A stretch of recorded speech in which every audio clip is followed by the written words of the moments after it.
we started tapering probably 2-3 weeks ago. It's really gradual. Like we'll start off with slightly less yardage and then slowly build in intensity and speed.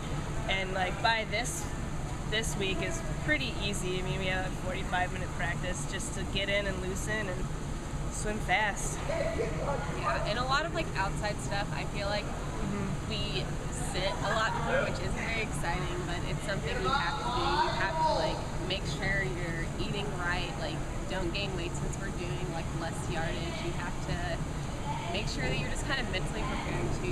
You can't not prepare for something like this, otherwise you're just going to psych yourself out whenever you get there. The outside stuff is almost equally as important to what you do in the pool, because it's at this point it's such a mental game. You've already put in all the work, so you just have to stay focused and eat right and hydrate and rest. This tends to be the most emotional meet of the year. I mean, I'd say so. Last year, Big Tens was like the greatest meet. It was just so emotionally charged. It was at home, like people were crying for other people, and we had all these records that were broken and lifetime bests, and it's just, I think it's the most fun meet too.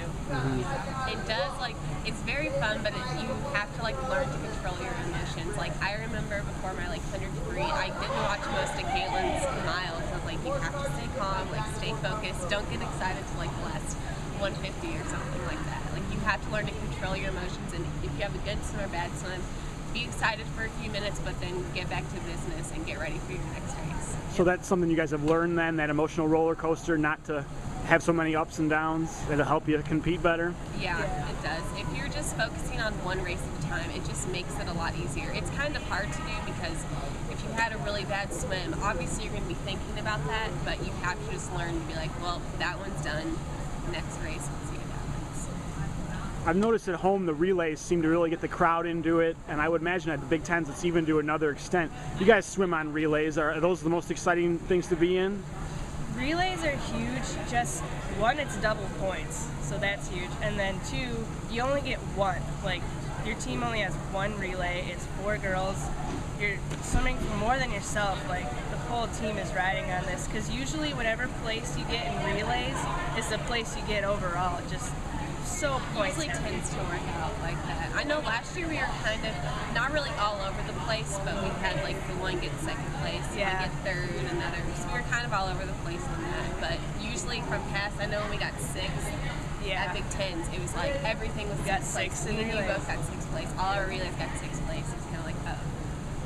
And this year I think our freestyle relays have always been pretty good. Like we're finally kind of getting all the pieces of a medley together, so I think our relays could be pretty good this year. Yeah, I'm really excited. All of our relays should be amazing this year. We have so much talent from like, our freshmen and just everyone else, and they should be fun. What do you think your team will have to be the toughest events you're going to have to face? Think of anything? Toughest events?